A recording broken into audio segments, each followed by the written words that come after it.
Vamos tratar aqui do processo de urbanização da região metropolitana de Belém como uma das expressões de tipologias urbanas importantes para que a gente possa caracterizar dentro da disciplina de Taru a relação entre a economia e a localização das cidades dentro do estado do Pará. O texto que nós vamos utilizar considera a região metropolitana de Belém como uma variante do processo de metropolização brasileiro por algumas questões que serão mostradas. O texto base foi desenvolvido pelo grupo de pesquisa do LabCan, com a professora Ana Cláudia Cardoso, eu e o professor Danilo Fernandes da Faculdade de Economia.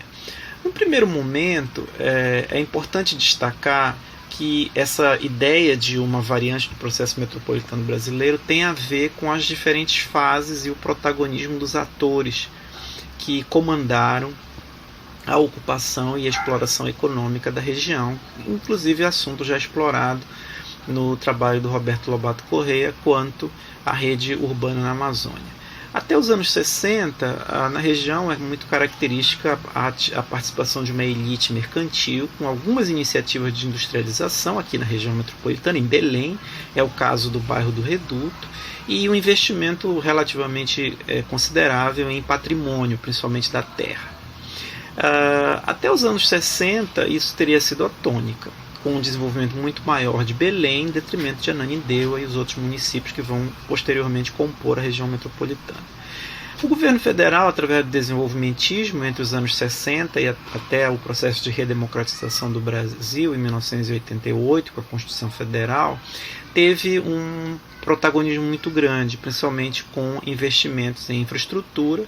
e também na colocação de subsídios financeiros em alguns investimentos econômicos, tanto na região metropolitana como no estado, e que foram ter um reflexo aqui na região metropolitana. Entre 88 e 2000 é o período pós-Constituição, em que há uma ênfase muito grande no setor público, embora seja um processo interessante, já com algumas ideias e tentativas de liberalização, com algumas iniciativas de tornar muito maior o setor privado, que vai se agudizar a partir dos anos 2000 com políticas a serviço do setor privado. Durante o século XX, nós podemos classificar Belém, enquanto ocupação, em duas matrizes. Uma de urbanização formal das terras altas com modernas redes técnicas, que é justamente o território comandado pela dinâmica capitalista industrial, de ação seletiva, resultado dessas várias épocas, dessas várias fases, e a urbanização informal nas terras baixas alagáveis, baseadas em padrões tradicionais, ribeirinhos, e que acompanham um processo influenciado pela cidade primaz, que é Belém, na Amazônia, e apropriado pelo reverso da dinâmica capitalista, que seria a periferia próxima e precária, representada pelas baixadas da primeira légua patrimonial de Belém.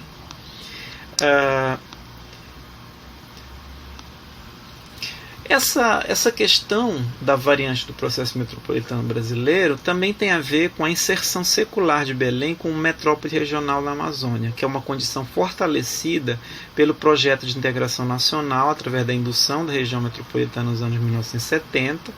É a região metropolitana menor, instituída em 1973, possui apenas 2 municípios, e está voltada a ser a capital da região,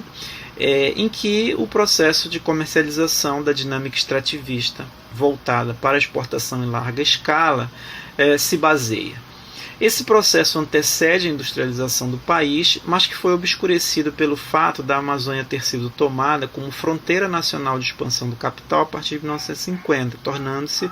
uma espécie de periferia da periferia, dada a condição do país na economia mundial capitalista. Isso é aparente num anúncio do Banco da Amazônia nos anos 70, em que talvez o que hoje nós pudéssemos chamar de politicamente incorreto, busca justamente trazer investimentos financeiros a ponto de publicar nessa imagem aqui algo como chega de lendas e vamos faturar. Hoje em dia até essa palavra faturar não seria utilizada num comercial governamental. A região metropolitana de Belém, ela é marcada bem antes do processo que eu estou me dizendo respeito, a localização dela ao longo da região mais nordeste do estado, marcada primeiro pela ferrovia Belém-Bragança, que funcionou entre 1884 e 1964. Aqui nós temos um mapeamento em vermelho e mostra o quanto o que hoje é parte dessa grande região, dessa região servida pela ferrovia, acabou se constituindo no que nós temos de região metropolitana. Mas é interessante mostrar que há um sistema de integração, inclusive para o fornecimento alimentício, a partir desses vários municípios, para a sede ou a capital Belém, né? E o mapa mostra também as rodovias atuais, o quanto a instalação da BR-316, da BR-010, a Belém-Brasília, de alguma maneira dialoga com essa estruturação espacial mais antiga. Tá? É também marcante, ainda dentro daquela linha da análise do período mais recente, como a Amazônia, outrora fronteira do mundo, disputada por diversas nações, onde o extrativismo foi comandado por elites regionais, aquela primeira fase que eu me referi ainda anteriormente, passou a ser vista como atrasada, vazia, como patrimônio a ser explorado a benefício do desenvolvimento nacional. Aqui, novamente, uma propaganda do Banco da Amazônia, em que buscava recurso do imposto de renda das pessoas, da devolução, para aplicar no que a gente conhece como o projeto Polo Amazônia, que era o programa de polos agropecuários e agrominerais da Amazônia, que seria uma tentativa de planejamento regional na região, com a instalação de polos que poderiam ser agrominerais, agropecuários, a necessidade das hidrelétricas, enfim, e o que foi planejado nos anos 70, nos anos 60, e que acabou por decidir em grande medida a realidade que nós temos hoje na região. Aqui nós temos uma indicação da composição da região metropolitana entre 1973, ano em que foi instituída inicialmente apenas com Belém e Ananindeua, e os sucessivos aumentos dessa instituição da região metropolitana, com a inclusão dos municípios em 1995 de Marituba, Benevides e Santa Bárbara, a redefinição dos limites entre Belém e Ananindeua, que aparece aqui nessa cor ocre e bege, e posteriormente em 2011 e 2010 com a instalação a inclusão dos municípios de Santa Isabel e Castanhal. Há uma discussão muito grande sobre a configuração dessa região metropolitana na medida em que não há ainda uma conurbação da mancha urbana, que seria uma condição fundamental para estarmos falando de região metropolitana, uma vez que ainda há usos rurais ou periurbanos em grande medida nesses outros municípios, mas esta é a realidade da região metropolitana. Aqui nós vemos a mancha urbana por volta de 2015. A mancha urbana ela apresenta uma continuidade que alcança Marituba, mas já se transforma mais rarefeita em Benevides, Santa Bárbara, Santa Isabel e Castanhal, mas que de alguma maneira se mantém integrada por meio do sistema rodoviário. A articulação entre novos processos de metropolização, que nós podemos até marcar aqui no estado do Pará, que é o caso de Santarém, que já é uma região metropolitana de 2012, e a região metropolitana de Marabá. Tá? Essas capitais, esse fortalecimento da capital Belém, ou de novas cidades no estado do Pará, levou a uma possível divisão política do estado, mas que devido a questões políticas e também da consolidação dos grupos econômicos, isso não aconteceu. Mas nós já podemos falar que há, em função da ocupação descontínua e a influência de grandes projetos públicos e privados nessas cidades propostas como núcleos metropolitanos, novamente dá um caráter diferenciado para o que seriam regiões metropolitanas no estado.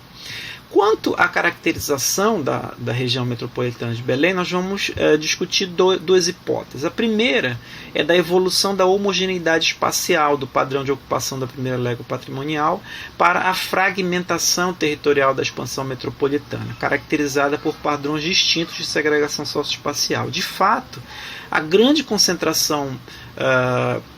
espacial dentro do município de Belém e conurbado com Ananindeua é bastante diversa da fragmentação territorial de expansão metropolitana. De tal maneira que entre 80 e 90, enquanto o centro urbano do município de Belém é marcado por uma estrutura homogênea de baixadas e uma certa flexibilidade espacial,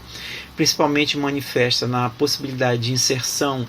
nos miolos de quadra, na diversidade tipológica das edificações e na disponibilização de vazios,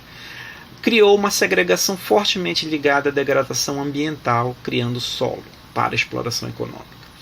Nos anos 90 e nos anos 2010, o centro metropolitano ele é caracterizado por enclaves cada vez mais desarticulados entre si e associados a uma produção da cidade através de empreendimentos imobiliários. São áreas marcadas pelos conjuntos habitacionais, pelos condomínios horizontais e verticais fechados, que constituem o que nós chamamos até de Nova Belém. A hipótese 2 da conurbação e a metropolização, que foi incipiente até a década de 1980, acontece em ondas sucessivas, abarcando municípios periféricos em condições de precariedade infraestrutural e de ausência de mecanismos efetivos de gestão metropolitana. Esse quadro aqui procura mostrar o quanto é diferente a conurbação e a metropolização entre Belém e Ananindeua comparativamente ao restante. Tá? O percentual de residentes no município há menos de 10 anos, na data de referência do censo, mostra o quanto aquela população estava se instalando nesses municípios, inclusive durante os anos 2000 e 2010, com aumento em Benevides, né, nas 2 décadas anteriores em Ananindeua, né, e o quanto esses percentuais alteram-se, por exemplo, na localização de Castanhal. Então a gente pode dizer que a região metropolitana tem uma espécie de bônus demográfico, na medida em que a população adulta continua crescendo, possivelmente graças à migração e maior fecundidade nos municípios periféricos, mas conta com um progressivo aumento da população idosa. O texto ele observa também essas mudanças demográficas. Outra questão importante é que a gente pode caracterizar onde essas dinâmicas e como essas dinâmicas imobiliárias acontecem. Entre 88 e 2000, o período exigiu providências de gestão nas áreas de transporte e saneamento que, quando executadas, limitaram-se a evitar o colapso, indicando descompassos entre o tempo da gestão e do investimento e o tempo das transformações da metrópole. A partir de 2000, com o crescimento da produção imobiliária e do setor da construção civil, apesar da falta de base industrial, tende a intensificar a conurbação entre os municípios de Belém, Ananindeua e Marituba, sob 2 formas: a verticalização e o espraiamento da ocupação. Verticalização aqui na Doca de Souza Franco e os lançamentos imobiliários na Avenida Augusto Montenegro, na área de expansão de Belém. O suporte econômico da transformação espacial e demográfica deve-se à expansão do setor terciário de serviços e à conexão com setores industriais de outras regiões do Pará, Nordeste, Sudeste e Sul do estado,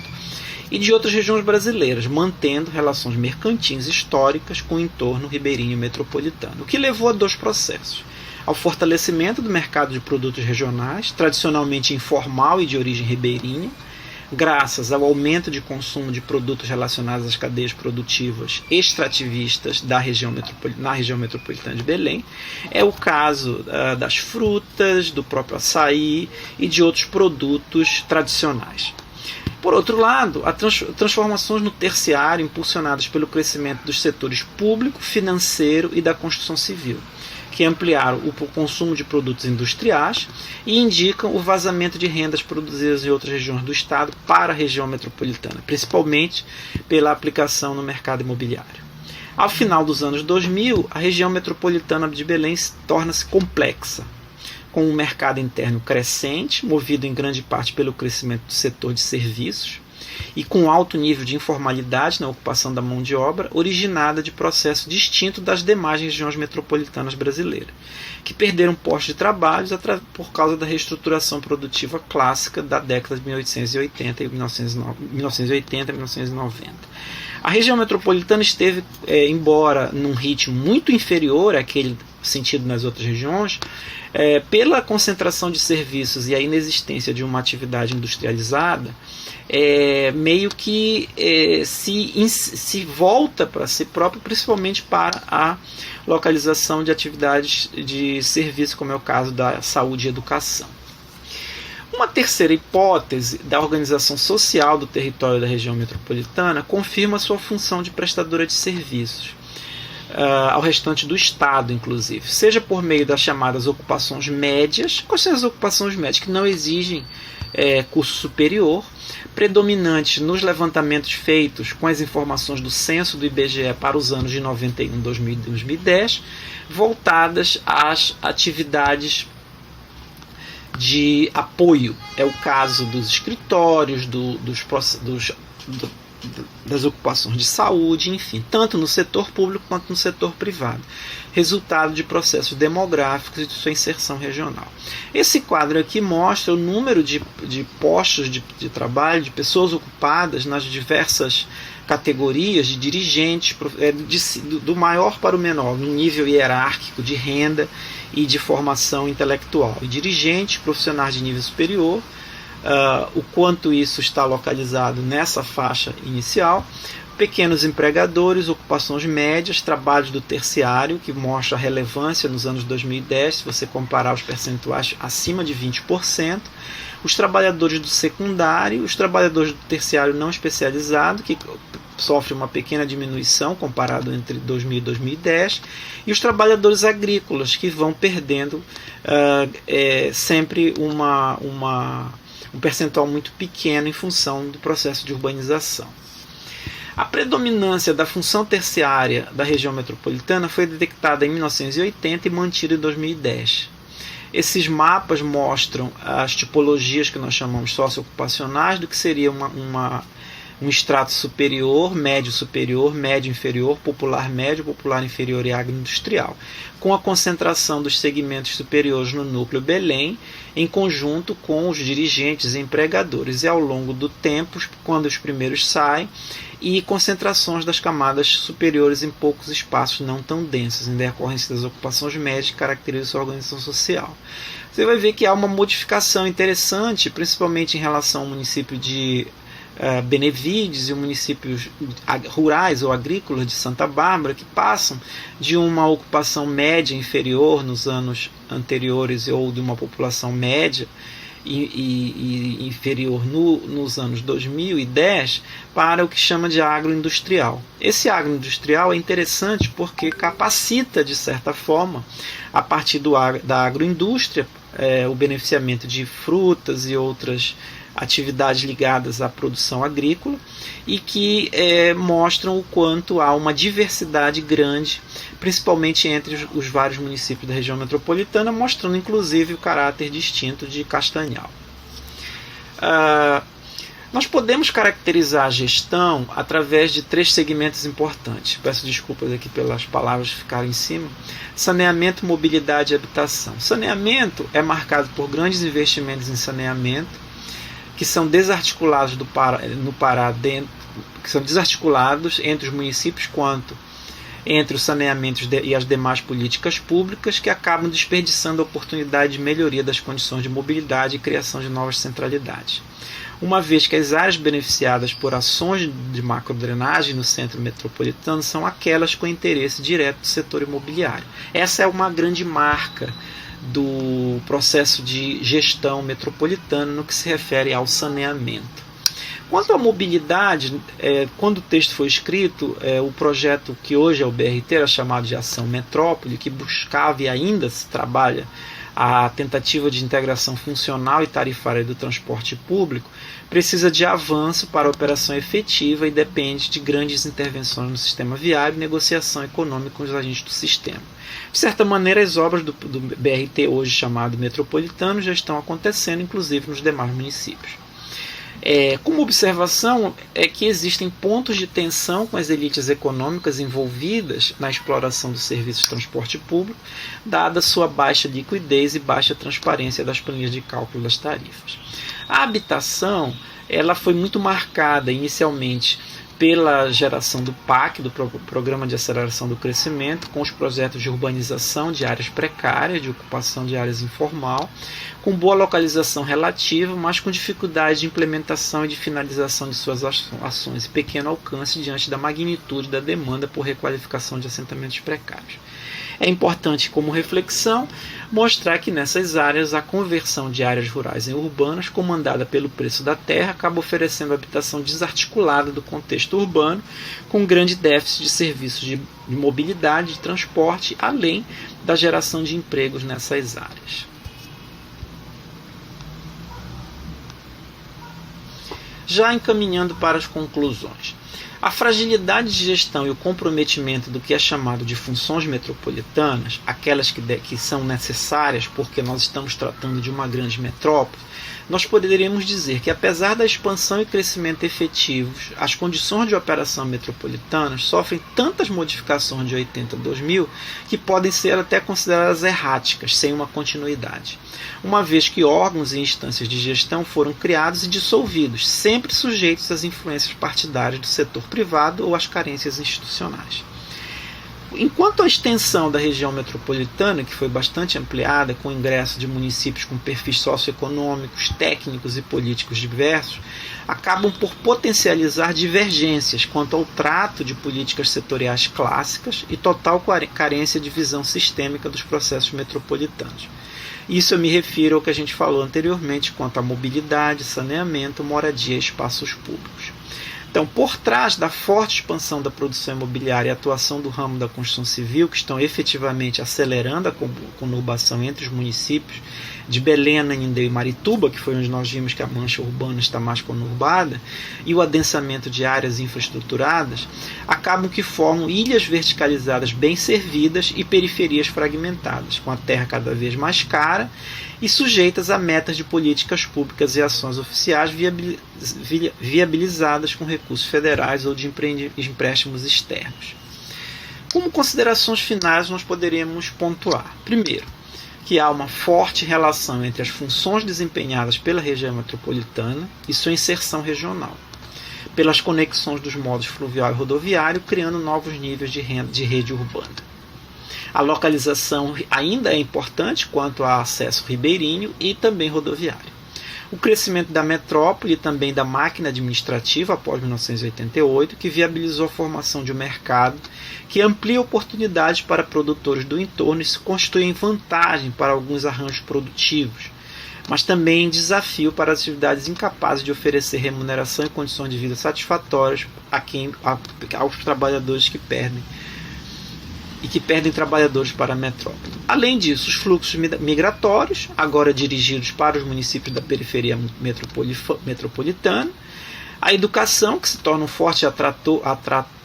para estes fluxos migratórios, a grande transformação no perfil das famílias nos últimos 20 anos, com ampliação do acesso à educação, a queda da natalidade, a taxa de crescimento do número de domicílios maior que a taxa de crescimento da população, acompanhado de uma tendência de envelhecimento da população que necessitam de formuladores de políticas públicas. Em síntese, os dados para Belém se aproximam muito às médias do Brasil, enquanto os da periferia metropolitana se aproximam das médias do Pará, realçando o quanto a dimensão de ponto de controle do grande capital típica da metrópole é forte em Belém e não nos demais municípios da região metropolitana.